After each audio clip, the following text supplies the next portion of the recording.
সপরই doctor ইউনূসের কাল হয়ে দাঁড়ালো। এইদিকে শেখ হাসিনা ভয়ঙ্কর রূপে আজকেই দেশে ফিরতেছেন। ডক্টর ইউনূসের অবর্তমানে ছাত্রলীগ রাজপথে নেমে গেছে। এইদিকে ডক্টর ইউনূসকে কঠিন বার্তা দিলেন সেনাপ্রধান। বিস্তারিত জানতে ভিডিওগুলো সম্পূর্ণ দেখতে থাকুন। চীনের প্রেসিডেন্ট শি জিনপিং এর সাথে বৈঠক করেছেন প্রধান উপদেষ্টা ডক্টর মোহাম্মদ ইউনূস। গেল ৮ মাস আগে বাংলাদেশের রাজনৈতিক রূপান্তর হয়েছে জানিয়ে চীনকে নতুন বাংলাদেশের পাশে থাকার আহ্বান জানিয়েছেন অন্তর্বর্তী সরকারের প্রধান উপদেষ্টা ডক্টর মোহাম্মদ ইউনূস। যেই সরকার, যেই ব্যক্তি, যেই রাজনৈতিক দল বাংলাদেশকে আগামীর দিনে একটা ভালো জায়গায় নেওয়ার জন্য চেষ্টা করবেন, দেশের জন্য ভালো কিছু নিয়ে আসবেন, আমরা সবসময় তার যতই সমালোচনা করি তার ভালো জিনিসটাকে প্রশংসাও করব। চীন বাংলাদেশকে কি পরিমাণ গুরুত্ব দিচ্ছে এটা বুঝবো কিভাবে? এটা বোঝার জন্য ৮ মাস পেছনে যান। ডক্টর মোহাম্মদ ইউনূসের 4 দিনের চীন সফরকে কেন্দ্র করে আওয়ামী লীগের মাথা নষ্ট হয়ে গিয়েছে। মাথা নষ্ট হওয়ার মতোই একটি কাণ্ড ঘটিয়েছেন ডক্টর মোহাম্মদ ইউনূস। ডক্টর ইউনূস সরকার চীন সফরে গেছেন, কিন্তু সেখান থেকে আসলো একটি দুঃসংবাদ। জানা যায় চীন সরকার ডক্টর ইউনূসকে পদত্যাগ দাবি করে এবং শেখ হাসিনাকে ক্ষমতা ফিরিয়ে দেওয়ার কথা বলে। এইবার এই বিষয় নিয়ে আমরা পর্যালোচনা এবং তদন্ত করে বেশ কয়েকটি খুবই গুরুত্বপূর্ণ তথ্য এবং ভিডিও ফুটেজ পাই, যা আজকের ভিডিওতে সেগুলোই এক এক করে ধারাবাহিক তুলে ধরা হবে। যদিও আজকের ভিডিওটা কিছুটা লং হতে পারে, তবে আজকের ভিডিওতে জানতে পারবেন ডক্টর ইউনূস সরকারের চীন সফর নিয়ে এমন কিছু অজানা গোপন তথ্য যা জানলে আপনিও ইতিমধ্যে অবাক হতে বাধ্য। সেই সাথে আরও জানতে পারবেন বর্তমান বাংলাদেশের রাজনীতির প্রেক্ষাপট আসলে কোন দিকে যাচ্ছে। বন্ধুরা চলুন ভিডিওতে আজকে আর বেশি কথা বাড়াবো না, সরাসরি আজকে আমরা চলে যাব মূল ভিডিওতে। ডক্টর মোহাম্মদ ইউনূস চীনের পথে। তার চীন ভ্রমণকে কেন্দ্র করে সরকারের মধ্যে যে বিশাল উদ্দীপনা এবং অনেকটা মানুষের চন্দ্র অভিযানের মতো করেই মিস্টার ইউনূসের চীন অভিযানকে সরকারি দল আখ্যায়িত করার চেষ্টা করছে। এখানে সরকারি দল বললাম এই কারণে যে এখন আর ডক্টর মোহাম্মদ ইউনূস কেবলমাত্র অন্তর্বর্তীকালীন সরকারের প্রধান নন। তিনি অনেকগুলো রাজনৈতিক দল, অতি সম্প্রতি একটি নতুন ছাত্রদের রাজনৈতিক দল, তাদের অনেকের সমর্থন পুষ্ট। তো কাজী তার যারা সমর্থক চেলা চামুন্ডা রয়েছেন, সরকারে যারা কর্তা ব্যক্তি রয়েছেন, দলের যারা নেতাকর্মী রয়েছেন, সবাই বলার চেষ্টা করছেন যে এবার বিশাল একটা দফা রফা করে ডক্টর মোহাম্মদ ইউনূস ফিরবেন।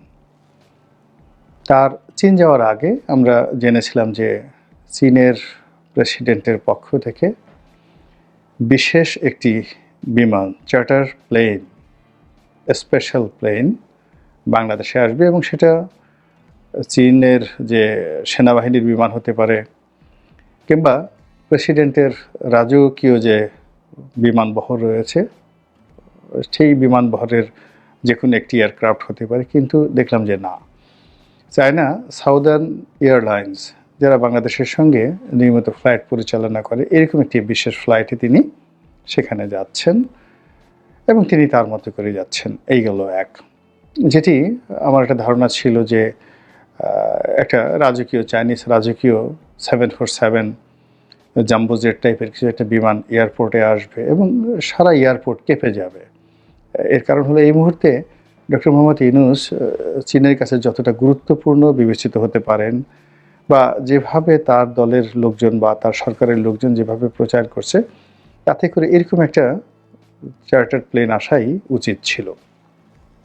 তো যাই হোক, তিনি যাচ্ছেন, যাওয়ার পরে কি হবে বা না হবে সেটা পরের ব্যাপার। কিন্তু ইদানিং বিভিন্ন জায়গাতে যে কথাগুলো ছড়িয়ে পড়েছে যে এই সফরটি মূলত রাষ্ট্রীয় সফর নয়, একটি বেসরকারি প্রতিষ্ঠান যেটিকে এনজিও বলা হয়, এরকম একটা এনজিও সেখানে যে বাৎসরিক যে বিভিন্ন মেলার আয়োজন করে। আপনারা জানেন যে চীন সরকারের পক্ষ থেকে একটা মেলার আয়োজন করা হয়, গুয়াংজো ফেয়ার। তো এরকম সারা দুনিয়ার অনেক সরকারি প্রতিষ্ঠান, বেসরকারি প্রতিষ্ঠান, এনজিও, ট্রেড অর্গানাইজেশন থেকে শুরু করে এমনকি লোকাল সিটি কর্পোরেশন, তারা অসংখ্য মেলা সেখানে আয়োজন করে এবং এরকম একটা বিনিয়োগ মেলা সেখানে হতে যাচ্ছে এবং সেই মেলায় তিনি যাবেন ডক্টর মোহাম্মদ ইউনূস এবং বক্তব্য দেবেন। আশ্চর্য ব্যাপার হলো যে এই যারা আয়োজন করেছে সেই আয়োজকদের ইতিপূর্বে যে মেলাগুলো হয়েছে সেই মেলাতে পুরো সিটিং প্রাইম মিনিস্টার, প্রধানমন্ত্রী বা রাষ্ট্রপতি এটা উগান্ডা, বুগান্ডা, মানে রুয়ান্ডা, যে দেশেই হোক না কেন, আজ পর্যন্ত সেখানে যাননি। কেবলমাত্র ডক্টর মোহাম্মদ ইউনূস এই প্রথম সেখানে যাচ্ছেন। এখন তার সঙ্গে মিস্টার শি, যিনি চীনের প্রেসিডেন্ট, কোনো বৈঠক আদৌ হবে কি হবে না, সরকারি পর্যায়ে সাইডলাইনে কোনো বৈঠক আছে কি না, কিংবা ওই অনুষ্ঠানে চীনের প্রেসিডেন্ট থাকবেন কি থাকবেন না, আমরা এখন পর্যন্ত জানি না। কিন্তু যেরকম একটা জোয়ার তোলা হয়েছিল, সেই জোয়ারে আমরা প্রায় ভাসতে বসেছিলাম যে চীনের প্রেসিডেন্ট আলাদা বিমান পাঠিয়ে তাকে স্পেশাল মেহমান করে সেখানে নিচ্ছেন।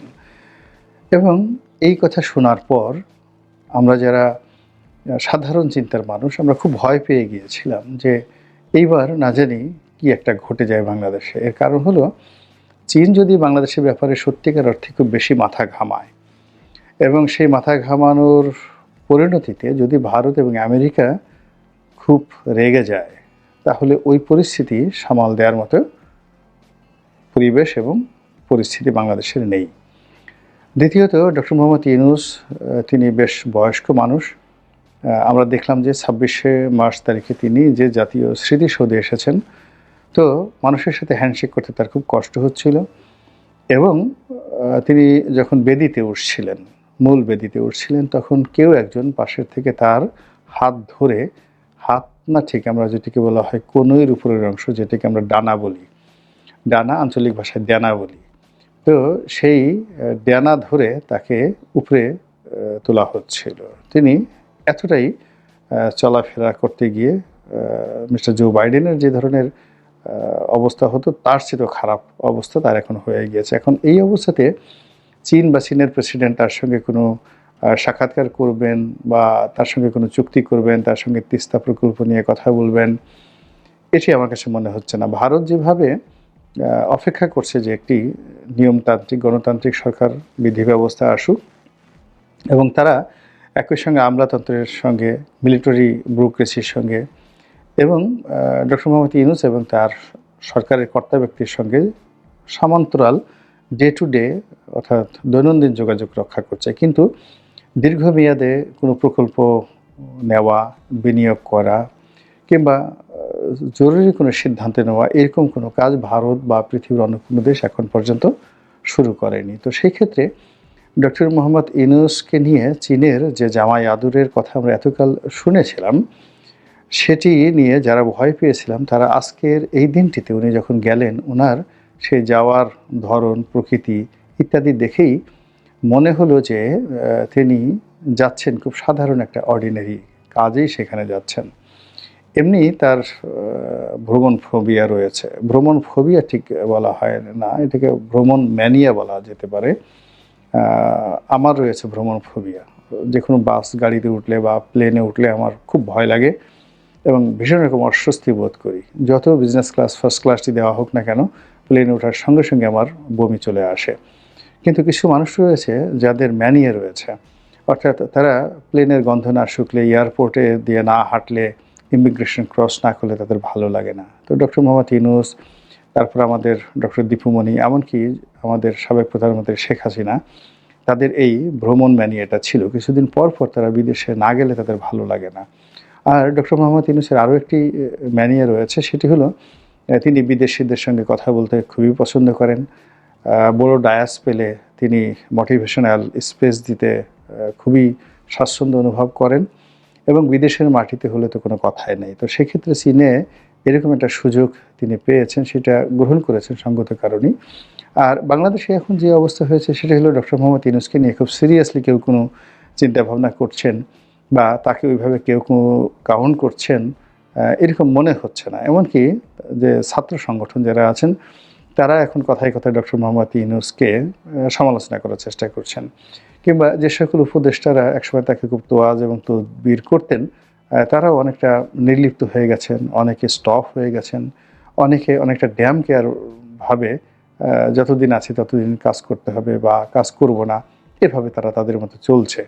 সারা বাংলাদেশের বিভিন্ন জায়গাতে যে স্থবিরতা দেখা দিয়েছে, অর্থাৎ ইউনিয়ন পরিষদগুলো যেখানে প্রতিদিন হাজার হাজার মানুষ ভিড় করে, টিআর, কাবিখা, ভিজিএফ থেকে শুরু করে জন্ম নিবন্ধন এরপর ট্রেড লাইসেন্স, হাজারো কর্মকাণ্ডের জন্য সেখানে চেয়ারম্যান নেই, সেখানে রয়েছে প্রশাসক। ফলে সেখানে নানা রকম কর্মকাণ্ডের অসুবিধা হচ্ছে, পৌরসভাতে অসুবিধা হচ্ছে, সিটি কর্পোরেশনে হচ্ছে, সংসদ নেই। ফলে জনগণ অনেকটা দিশেহারা হয়ে পড়েছে এবং তারা ডক্টর মোহাম্মদ ইউনূসের কাছে তাদের কথা জানাবেন, বেদনার কথা জানাবেন, দেখা সাক্ষাৎ করবেন, ওইরকম পরিবেশ পরিস্থিতি দেশে নেই। ফলে কি হচ্ছে, ডক্টর মোহাম্মদ ইউনূসের হাতে এখন অফুরন্ত সময়, অনেক ফ্রি তিনি। এখন এই ফ্রি টাইমে তিনি যদি চীন দেশে গিয়ে থাকেন এবং সেখানে জামাই আদর তিনি পেয়ে থাকেন বা পাওয়ার আশা করে থাকেন, সেটা ভিন্ন একটা বিষয়। কিন্তু এখানে যে বিষয়টি আমরা প্রথমে চিন্তা ভাবনা করেছিলাম যে চীন হয়তো তাকে তিস্তা প্রকল্পের জন্য নিচ্ছে, এটি সরকারি পর্যায়ের একটি যাকে বলা হয় দ্বিপাক্ষিক বৈঠক, এবং এখানে চীন খুব আগ্রহ দেখিয়ে তাকে নিচ্ছে এবং এখানে আরও অনেক কিছু হবে, চীনের সঙ্গে বাংলাদেশের অনেক কিছু হবে। কিন্তু এখন তার এই যাওয়ার যে প্রাক্কালে এটি মনে হচ্ছে না, ও সব কিছু না, তিনি গেছেন, মানুষকে কিছু বলার দরকার, মানুষকে কিছু দেখার দরকার, তিনি খুব ব্যস্ত তাও বোঝার দরকার, আর তার নিজেরও রিফ্রেশমেন্ট দরকার। বাংলাদেশ আসলে খুবই যন্ত্রণাময় একটা পরিবেশ পরিস্থিতি তৈরি হয়ে গেছে, তার জন্য ডেইলি এটা দাও ওটা দাও, মিছিল করো, মিটিং করো, সমালোচনা শুনো, নানা রকম কথাবার্তা শুনো, এখানে আসলে প্রাণ ভরে নিঃশ্বাস নেওয়া যায় না। তো সেক্ষেত্রে চীনের বাতাসে গিয়ে যদি প্রাণ ভরে একটু নিঃশ্বাস নেওয়া যায়, সুন্দর করে একটু ইংরেজিতে কথাবার্তা বলা যায়, যদি একটু রিল্যাক্স হওয়া যায়, সেটা ক্ষতি কী? কোনো অসুবিধা তো নেই। আর অন্যদিকে যদি তকদির ভালো হয়ে যায়, যদি সেখানে সত্যিকার অর্থে সরকার এগিয়ে আসে, সাইডলাইনে তার সঙ্গে আলাপ আলোচনা করার চেষ্টা চালায়, বড় কোনো বৈঠক হয়ে যায়, লেনাদেনা বা খবর দেওয়ার মতো কিছু একটা ঘটনা ঘটে যায়, তাহলে তো কোনো কথাই নেই। তো তিনি প্রচণ্ড পরিশ্রমী মানুষ, প্রচণ্ড ঘোরাফেরা করা মানুষ, যেখানে মানুষ কিছু দেখতে পায় না, শূন্য দেখতে পায়, সেভাবে তিনি 3টি শূন্য দিয়ে পৃথিবী তৈরি করতে চান, 3-0 পলিসি। তো সেই 3-0-র যে জনক, 3টি শূন্যের 3টি ডিম্ব, সেই 3টি ডিমের জনক ডক্টর মোহাম্মদ ইউনূস এখন চীনে গেছেন বাংলাদেশের পক্ষ হয়ে। তো দেখি তিনি কি করেন। হতাশ হওয়ারও কিছু নেই, আতঙ্কিত হওয়ারও কিছু নেই, আবার যাকে বলা হয় খুব আশাবাদী হওয়ারও কিছু আছে বলে আমি মনে করি। ডক্টর মোহাম্মদ ইউনূস চীন সফরে গিয়েছেন একদম ঠান্ডা মাথায়, হাসি মুখে, কিন্তু আমি গ্যারেন্টি সহকারে বলতে পারি তিনি যখন চীন সফর থেকে বাংলাদেশে ফিরে আসবেন তখন তার মুখে ওই যাওয়ার বেলার হাসিটা থাকবে না, না মাথা দুশ্চিন্তা মুক্ত থাকবে। কারণ এরই মধ্যে আওয়ামী লীগ এবং ভারত একটা বড় খেলা খেলে দিয়েছে। আর বড় খেলা বলতে সত্যিই বড় খেলা হয়েছে। আমি অনেক দিন আগেই আপনাদেরকে বলেছিলাম, মনে আছে, যে এই যে ইউনূস সাহেব অ্যান্তনিও গুতরেসকে দিয়ে জাতিসংঘকে ডেকে এনে যে একটা প্রতিবেদন পাবলিশ করেছে, অনেকেই বলছে এক পেশে প্রতিবেদন পাবলিশ করা হয়েছে, এক পেশে রিপোর্ট তৈরি করা হয়েছে, সেটার বিরুদ্ধে আওয়ামী লীগ ব্যাপক বড় একটা অ্যাকশান নেবে, এটা আমি বলে আসছিলাম এবং আজ সেটা সত্য হয়েছে। যে জাতিসংঘ বাংলাদেশে এসে মানবাধিকার লঙ্ঘনের প্রতিবেদন পাবলিশ করেছে, সেই জাতিসংঘে বসেই বিভিন্ন দেশের কর্মকর্তারা, বাংলাদেশের আওয়ামী লীগের কোনো কর্মী নয় কিন্তু, আপনার আমেরিকার আছে, ব্রিটেনের আছে, বিভিন্ন দেশের কর্মকর্তারা, মানবাধিকার সংস্থাতে কাজ করা বিভিন্ন কর্মকর্তারা এই দাবি তুলেছে এখন যে জাতিসংঘ ওই যে প্রতিবেদনটা পাবলিশ করেছে, ওই প্রতিবেদন কিভাবে তৈরি হয়েছে, কোন প্রক্রিয়ায় তৈরি হয়েছে, কাদের উপরে ভিত্তি করে তৈরি হয়েছে এবং কি কি টেকনিক্যাল বিষয় এর মধ্যে কাজ করেছে, এই সমস্ত কিছু নিয়ে জাতিসংঘের আরেকটি প্যানেলে দাবি তোলা হয়েছে যে ইমিডিয়েট এই প্রতিবেদনটি কিভাবে তৈরি করা হয়েছে সেই বিষয়ে এই যে কথাগুলো বললাম এগুলো নিয়ে একটি তদন্ত শুরু করা হোক, এরকম একটা দাবি উঠেছে। এবং গত পরশুদিন একটা জাতিসংঘে মিটিং হয়ে গিয়েছে, তার যে শীর্ষক হেডলাইন সেটা হচ্ছে বাংলাদেশ মানবাধিকার লঙ্ঘন এবং ইসলামী সন্ত্রাসবাদের উত্থান। এই শীর্ষক একটি বৈঠক হয়ে গিয়েছে জাতিসংঘে। মানে ইউনূস সাহেব যেদিন চীনের ফ্লাইটে উঠলেন সেই দিনই এই বৈঠকটা হয়েছে। আর আজ আমরা সর্বভারতীয় বা ওয়ার্ল্ড মিডিয়াতে এই খবরগুলো পাচ্ছি। এখনও পর্যন্ত বাংলাদেশের কোনো গণমাধ্যমে এই খবর আমি পাইনি। তবে ওয়ার্ল্ড ওয়াইড সমস্ত গণমাধ্যমে এই খবরটি ঘোরাফেরা করছে। তো এই বিষয়ে আপনারা যদি বিস্তারিত জানতে উৎসাহী থাকেন যে কি এমন ঘটলো, কারা এই বৈঠকটি করেছে, এই বৈঠকের যে আলোচনা হয়েছে ইউনূস সাহেবকে নিয়ে এবং বর্তমান বাংলাদেশের পরিস্থিতি নিয়ে, সেগুলো কিভাবে কি হয়েছে এবং ভারত কিভাবে এর মধ্যে কলকাঠি নেড়েছে, আওয়ামী লীগের কীভাবে যোগসাজশ আছে এর মধ্যে, এই সমস্ত বিষয়ে যদি জানতে আগ্রহী হন তাহলে আসুন বিস্তারিত ভিডিও শুরু করি, নইলে এখান থেকেই ভিডিওটি স্কিপ করতে পারেন। এতটুকু জেনে নিন যে ইউনাইটেড নেশনে ইউনূস সাহেবকে নিয়ে বর্তমান বাংলাদেশের পরিস্থিতি নিয়ে একটা বৈঠক হয়ে গিয়েছে এবং সেই বৈঠকে 6 দফা দাবি তোলা হয়েছে এবং ওই বৈঠকে বিভিন্ন দেশের মানবাধিকার কর্মকর্তারা ব্যাপকভাবে ইউনূস সরকারের সমর্থনকারীদের এবং ইউনূস সরকারের অধীনে যে প্রক্রিয়ায় দেশটি পরিচালনা করা হচ্ছে সেই সমস্ত বিষয় নিয়ে তীব্র সমালোচনা করা হয়েছে খোদ ইউনাইটেড নেশনে। তো এবার আসুন যদি আমরা বিস্তারিত ভিডিও শুরু করি। দর্শক বন্ধুরা, সুইজারল্যান্ডের জেনেভায় জাতিসংঘ মানবাধিকার কাউন্সিলের 58তম অধিবেশন ছিল এটা, আর গত পরশুদিন যেটা হয়েছে। আর এই অধিবেশন চলাকালে বাংলাদেশে মানবাধিকার লঙ্ঘন এবং ইসলামী সন্ত্রাসবাদের উত্থান শীর্ষক একটি বৈঠক অনুষ্ঠিত হয়েছে এবং এই বৈঠক বাদেও বাংলাদেশে বর্তমান যে এখন পরিস্থিতি চলছে, যাই হোক না কেন, আমি খারাপ ভালো কিছু বলছি না, বর্তমান যে পরিস্থিতি চলছে সেই পরিস্থিতির উপরে আশঙ্কা প্রকাশ করে একটি চিঠি তৈরি করা হয়েছে। মানবাধিকার কর্মকর্তারা ইউনাইটেড নেশন এবং ইউরেশিয়ান ইকোনমিক্স ইউনিয়নের কাছে এই চিঠিতে 6 দফা দাবি প্রকাশ করেছে। আর এই চিঠিটি কারা লিখেছে সেটাও আমি বলবো, তবে তার আগে বলি এই যে বৈঠকটি হয়েছে জাতিসংঘের জেনেভায় জাতিসংঘের মানবাধিকার কাউন্সিলের এই যে বৈঠকটি হয়েছে, এই অনুষ্ঠানের প্রধান লক্ষ্য ছিল বা প্রাথমিক লক্ষ্য ছিল নোবেল বিজয়ী ডক্টর মোহাম্মদ ইউনূসের অন্তর্বর্তীকালীন শাসন আমলে বাংলাদেশে আইন শৃঙ্খলার অবনতি, মানবাধিকার লঙ্ঘন, সংখ্যালঘুদের উপরে নির্যাতন এবং ইসলামী উগ্রবাদের উত্থানের প্রতি আন্তর্জাতিক দৃষ্টি আকর্ষণ, এই এতগুলো বিষয় ছিল এই অনুষ্ঠানের প্রাথমিক লক্ষ্য বা প্রধান বিষয়। সুতরাং নোবেল বিজয়ী ডক্টর মোহাম্মদ ইউনূস এবং বাংলাদেশকে নিয়েই জেনেভায় এই বৈঠকটি হয়েছে, এর বাইরে আর কোনো আলোচনা হয়নি, অনলি ফর এই একটা টপিক নিয়েই পুরো বৈঠকটি হয়েছে। এবার আপনাদেরকে বলি যে এই বৈঠকে অনেক মানুষই তো অংশগ্রহণ করেছে, তবে বিশেষ কয়েকটি নাম বলছি যাতে আপনারা বুঝতে পারেন যে বৈঠকটি কতটা গুরুত্বপূর্ণ ছিল এবং কারা এই বৈঠকে প্রতিনিধিত্ব করেছে।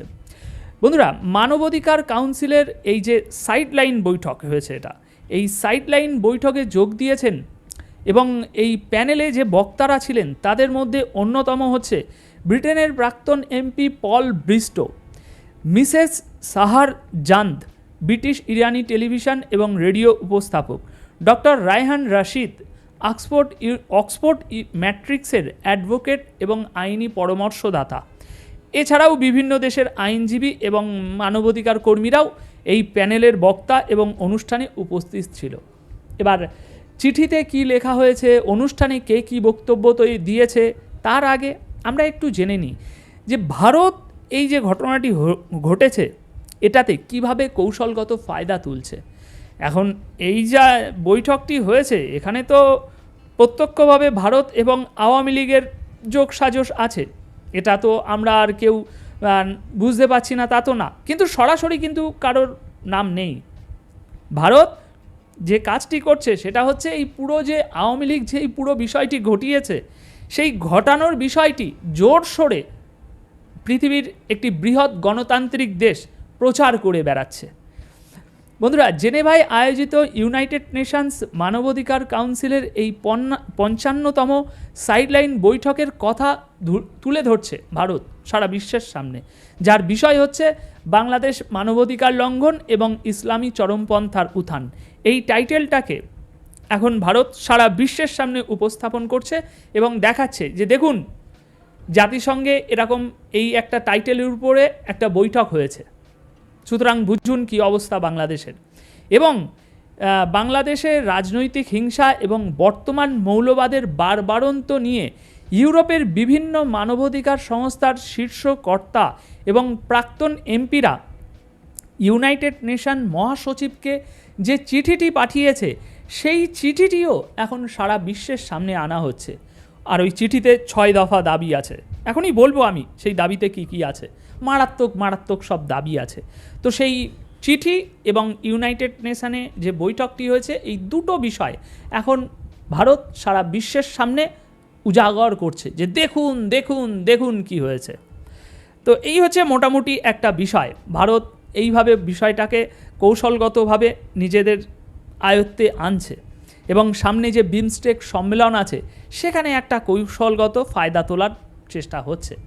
তবে সর্বপ্রথম আপনাদেরকে এই চিঠির বিষয়টা একটু বলি যে চিঠিতে এই যে ইউনাইটেড নেশন মহাসচিবকে যে চিঠিটি লেখা হয়েছে, মানবাধিকার কমিশনের বিভিন্ন কর্মকর্তারা লিখেছেন, সেই চিঠিতে কি লেখা হয়েছে আমি হুবহু পড়ছি। এখানে আমার কোনো অতিরিক্ত শব্দ যোগ নেই। চিঠিতে যা লেখা আছে তাই আমি পড়ে আপনাদেরকে শোনাচ্ছি। ধীরে ধীরে আপনারা বাক্যগুলো বোঝার চেষ্টা করুন, বিশ্লেষণ করার চেষ্টা করুন। বন্ধুরা, নেদারল্যান্ডসের প্রাক্তন এমপি হ্যারি ভ্যান বোমেল, ব্রিটেনের মানবাধিকার কর্মী ক্রিস ব্র্যাকবার্ন, ব্রাজিলসের পাওলো কাস্কা, এনারা আরও অনেকে ইউনাইটেড নেশনকে এই চিঠি লিখেছে। চিঠিতে লেখা হয়েছে, বাংলাদেশের পরিস্থিতি অত্যন্ত উদ্বেগজনক। ইউরোপ এবং আন্তর্জাতিক সম্প্রদায়ের উচিত অবিলম্বে ব্যবস্থা নেওয়া। ইউনূস সরকারের পরোক্ষ মদতে ইসলামী চরমপন্থী জনতা যেভাবে বাংলাদেশে রাজনৈতিক হিংসা ঘটিয়েছে, আমরা ইউরোপের দায়িত্বশীল নাগরিক হিসাবে তার চরম নিন্দা করছি। ধানমন্ডিতে শেখ মুজিবুর রহমানের বাড়ি আক্রমণের প্রবল নিন্দা করে সরাসরি বলা হয়েছে, বৈষম্য বিরোধী ছাত্রদের মধ্যে যারা এই ঘটনার সঙ্গে যুক্ত তারা ইউনূস সরকারের ঘনিষ্ঠ। পরিস্থিতির গুরুত্ব বিবেচনা করে এবং অদূর ভবিষ্যতে আরও বড় অস্থিরতা তৈরি হতে পারে এই আশঙ্কায় মানবাধিকার কর্মকর্তারা ইউনাইটেড নেশনস এবং ইউরেশিয়ান ইকোনমিক্স ইউনিয়নের কাছে 6 দফা দাবি পেশ করেছে। এবার এই 6 দফা দাবির মধ্যে প্রাধান্য পাচ্ছে 3টে দাবি। সেই 3টে দাবি আমি আপনাদের সামনে তুলে ধরছি। দাবির মধ্যে রয়েছে 2025-এর ফেব্রুয়ারি মাসের হিংসায় ইন্ধনদাতাদের শাস্তি, হিন্দুসহ অন্যান্য ধর্মীয় সংখ্যালঘু সম্প্রদায়কে দমন পীড়নের হাত থেকে বাঁচাতে ব্যবস্থা গ্রহণ, চরমপন্থী ইসলামী সংগঠনগুলির উত্থান বন্ধ করতে কড়া পদক্ষেপ করার আর্জি জানানো হয়েছে এই চিঠিতে।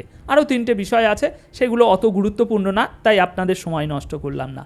এবার আসুন সরাসরি আমরা এই যে কর্মকর্তাদের নাম বললাম, যাদের পরিচয় দিলাম, প্যানেলে যারা উপস্থিত ছিল, তারা সকলে কে কীরকম বক্তব্য দিয়েছে এবং তাদের বক্তব্যের মধ্যে সবথেকে গুরুত্বপূর্ণ হাইলাইটেড যে বিষয়গুলো, যেগুলো ইউনূস সাহেবের শোনা দরকার। কারণ ইউনূস সাহেবের একেবারে ব্যাপকভাবে একটা চাপে ফেলার মতো কাজ করছে।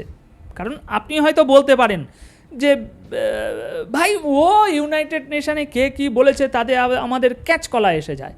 তখন এখানে আরেক দলও বলতে পারে যে ওই ইউনাইটেড নেশনস থেকে যে একটা প্রতিবেদন করা হয়েছে তাতেও শেখ হাসিনা বা আওয়ামী লীগের এই ক্যাচ কলা এসে যায়।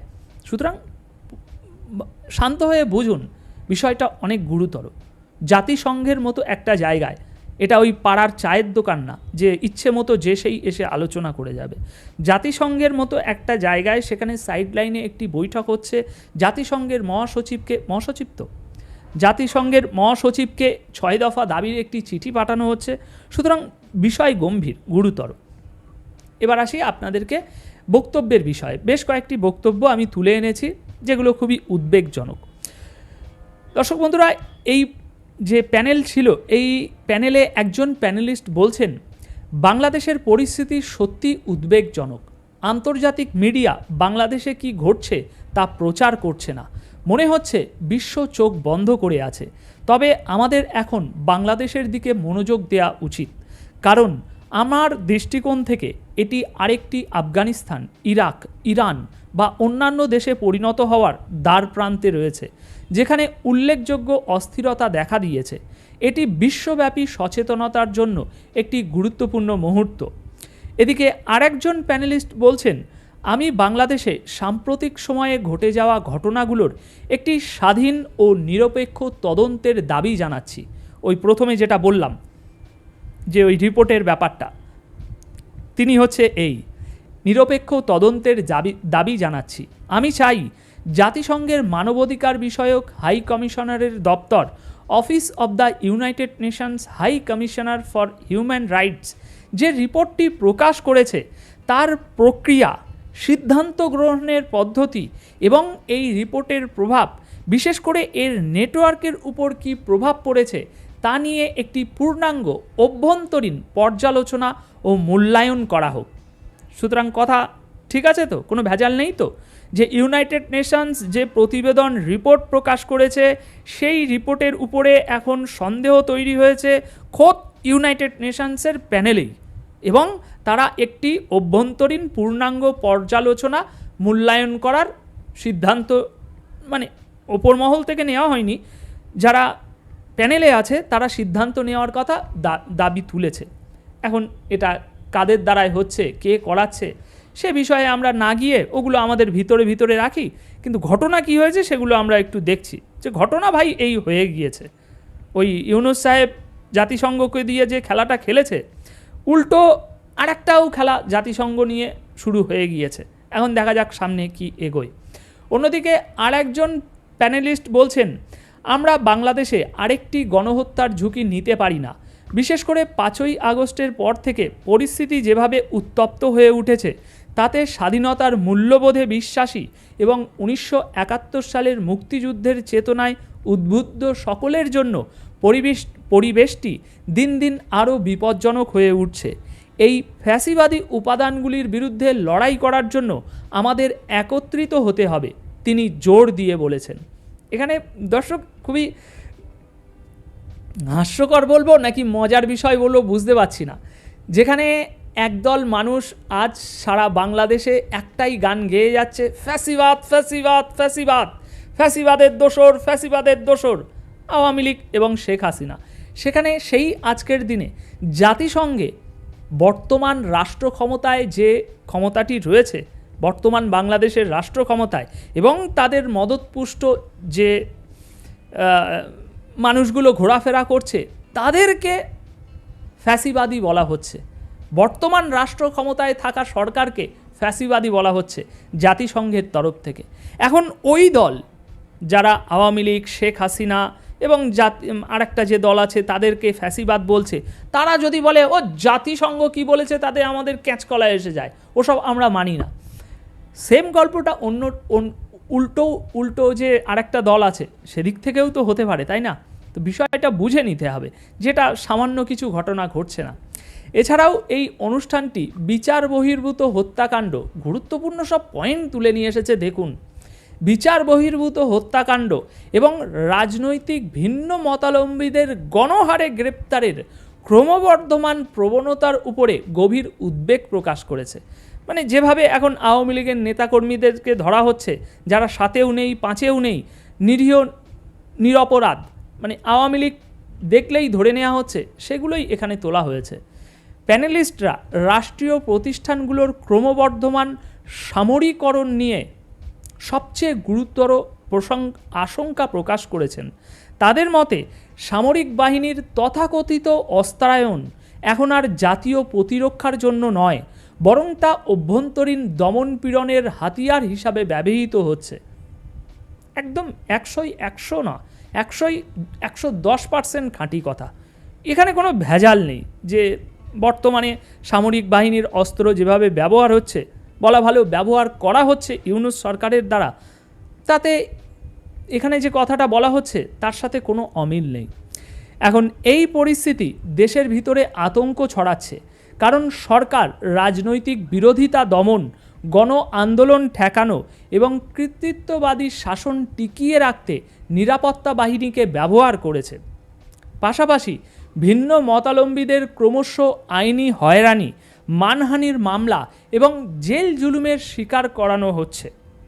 এছাড়াও ব্রিটিশ পার্লামেন্টের প্রাক্তন সদস্য পল ব্রিস্টো উল্লেখ করেন যে সাম্প্রতিক বছরগুলিতে বাংলাদেশে দরিদ্র বিমোচন, নারী ও মেয়েদের শিক্ষা এবং বিশেষ করে মিয়ানমার থেকে পালিয়ে আসা রোহিঙ্গা মুসলিম শরণার্থীদের সুরক্ষায় উল্লেখযোগ্য অগ্রগতি অর্জন করেছে।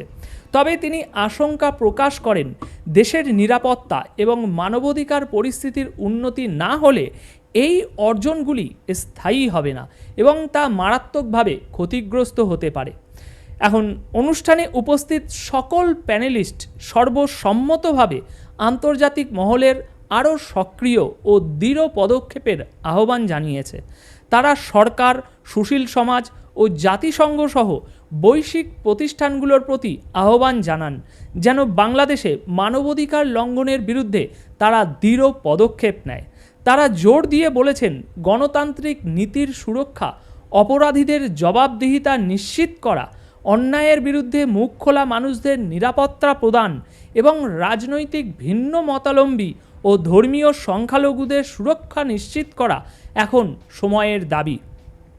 আলোচনার শেষে যে বিবৃতিটি প্রকাশ করা হয়েছে সেখানে সংক্ষেপে যদি আপনাদের বলি যে কি উল্লেখ করা হয়েছে, সেটা হচ্ছে জাতিসংঘের মানবাধিকার সংস্থা, জো বাইডেনের নেতৃত্বাধীন মার্কিন প্রশাসন এবং এখনও মোহাম্মদ ইউনূসকে সমর্থন দিয়ে চলা আন্তর্জাতিক মহল, এই সকল পক্ষের ভূমিকা বাংলাদেশকে আরও গভীর সংকট ও ব্যর্থতার দিকে ঠেলে দিচ্ছে।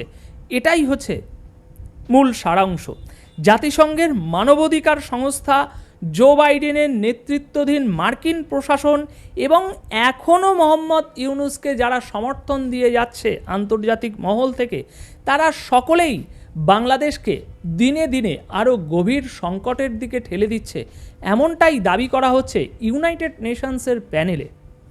এবার আমার ব্যক্তিগত বিশ্লেষণ এখানে যদি হালকা করে আমি একটু আপনাদের সামনে উপস্থাপন করি, তাহলে দেখুন, আমার ব্যক্তিগত বিশ্লেষণ অনুযায়ী আসন্ন ব্যাংককে যে বিমস্টেক সম্মেলনটি হতে যাচ্ছে, ওই সম্মেলন হওয়ার আগেই মোহাম্মদ ইউনূসের নেতৃত্বাধীন অন্তর্বর্তী সরকারকে বেশ একটু চাপে ফেলতে চাইছে মোদি সরকার। এছাড়াও মোদি সরকারের মতে এমনটাই তাদের বিবেচনায় এসেছে, তবেই এরকম একটা পদক্ষেপ নিয়েছে হঠাৎ করে ইন্ডিয়া, যে চলো সার্কুলেট করো সারা পৃথিবীতে এই বিষয়টা। কারণ এটা করলে ইউরোপের প্রভাবশালী অংশ যখন এই ইস্যুগুলো জাতিসংঘের মানবাধিকার কাউন্সিল তুলে ধরেছে যে ইস্যুগুলো, তখন সেই বার্তাগুলো আন্তর্জাতিক মঞ্চের সামনে আনা কূটনৈতিকভাবে অত্যন্ত গুরুত্বপূর্ণ হয়ে দাঁড়াচ্ছে। যে সারা বিশ্বকে দেখানো, আন্তর্জাতিক মহলকে দেখানো যে জাতিসংঘের মঞ্চে দেখুন এরকম একটা বিষয় উঠে এসেছে, এতগুলো মানুষ এসে এরকম বিষয় আলোচনা করেছে। তো সেটা খুবই একটা কূটনৈতিকভাবে গুরুত্বপূর্ণ বিষয়। এছাড়া এই প্রেক্ষাপটে আমার মন্তব্য যদি সংক্ষেপে একটা কিছু বলি, তাহলে বিষয়টা বাংলাদেশের বর্তমান মানে যে বাস্তবতা এবং এই সরকারের যে একটা উদাসীনতা, যে কোনো কিছুই হচ্ছে না, সব ঠিক আছে, দেশ একদম পুরো স্টেবল, কোনো মানে আশঙ্কার ব্যাপার নেই, এটা আন্তর্জাতিক অঙ্গনের যে অস্থিরতা সৃষ্টি করেছে সেটা কিন্তু আর ঢাকা নেই। আন্তর্জাতিক অঙ্গন কিন্তু ইতিমধ্যেই সব কিছু একেবারে জলের মতো পরিষ্কার দেখতে শুরু করে দিয়েছে যে অ্যাকচুয়ালি মোহাম্মদ ইউনূসের অধীনে বাংলাদেশে কি চলছে, বাংলাদেশের মানুষ বর্তমানে কি পরিস্থিতিতে আছে, কার কতটা অধিকার আছে, পরিবেশে কোন বিষয়ের ভারসাম্য কতটা বজায় আছে, সব কিছুই এখন সারা বিশ্ববাসী দেখতে শুরু করেছে। এখন ইউনূস সাহেব সেটাকে তার ব্যক্তিগত ক্ষমতা দিয়ে, আন্তর্জাতিক বাইডেন প্রশাসনের ক্ষমতা দিয়ে যেভাবেই মোল্ড করার চেষ্টা করুন না কেন, বেশি দিন সেটা টিকিয়ে রাখা সম্ভব হবে না। কারণ ইউনূস শক্তির বিপরীতে আরও একটা তো শক্তি আছে। এখন ইউনূস সমর্থক মানুষেরা এই শক্তিকে তুচ্ছ হিসাবে গ্রহণ করবে, কিন্তু তাদের তুচ্ছ হিসাবে গ্রহণ করাতে এই শক্তিটা তো আর তুচ্ছ থেকে যাবে না। এখন যদি তারা তুচ্ছ হিসাবে গ্রহণ করে তাহলে সেটা তাদের কমজোরি, কিন্তু সত্যি এটা ইউনূস সাহেবের যে শক্তি, সেই শক্তির সামনে এখন আরেকটি শক্তি দিনে দিনে মাথাচাড়া দিয়ে উঠছে এবং তাদের যে কাজের পদ্ধতি কি হতে চলেছে, তারা এবার আস্তে আস্তে তার প্রভাব দেখাতে শুরু করেছে। সেই আমি বলেছিলাম না যে এখনও ইউনূস সাহেবের খেলা শেষ হয়নি, তবে ইউনূস সাহেবের খেলা শেষ হয়েছে এটা বোঝা মাত্রই ইউনূস সাহেবের বিপরীত যে শক্তিটা আছে সেই শক্তিটি খেলা শুরু করবে। কারণ আন্তর্জাতিক ভূ রাজনীতিতে চালগুলো ঠিক এভাবেই দেয়া হয়। প্রথমে দেখে নেওয়া হয় অপোনেন্ট যে আছে সে কতটা দৌড়াতে পারে, তার যে ক্ষমতা সেটা কতটা, সেটা দেখে বুঝে হিসাব করে তারপর অপর ব্যক্তি সেই হিসাবে চাল দেয়। তখন এই বিষয়ে আপনাদের কি মতামত? একটাই বিষয়ে জানতে চাইব, সেটা হচ্ছে ইউনূস সাহেব জাতিসংঘকে ডেকে নিয়ে এসে যে প্রতিবেদনটি পাবলিশ করালো সেই প্রতিবেদনের বিরুদ্ধে এখন ওই জাতিসংঘেই আওয়াজ উঠেছে এবং ওই প্রতিবেদনটি কি প্রক্রিয়ায় তৈরি হয়েছে সেটা নিয়ে এখন একটি অভ্যন্তরীণ তদন্ত শুরু করার কথা চলছে। এ বিষয়ে আপনাদের কি মতামত অবশ্যই কমেন্ট বক্সে জানিয়ে যাবেন। ধন্যবাদ আপনাদের সকলকে। ধন্যবাদ প্রিয় দর্শকবৃন্দ, আমাদের ফুল ভিডিওটি দেখার জন্য আপনাকে জানাই অসংখ্য অসংখ্য ধন্যবাদ। তো বন্ধুরা, এতক্ষণ আপনারা যে নিউজটি দেখলেন ডক্টর ইউনূস সরকার যে চীন সফরে গেছে এই বিষয় নিয়ে কিন্তু আপনারা বেশ কয়েকটি ভিডিও দেখতে পেয়েছেন। এই ডক্টর ইউনূস সরকারের চীন সফর নিয়ে আপনাদের কাছে কি মন্তব্য অবশ্যই কমেন্ট বক্সে কমেন্ট করতে ভুলবেন না। আর হ্যাঁ, এমন নিত্য নতুন আপডেট খবর সবার আগে পেতে চাইলে এখনই আমাদের এই পিচ্চি সাকিব ইউটিউব চ্যানেলটি সাবস্ক্রাইব করুন। ধন্যবাদ।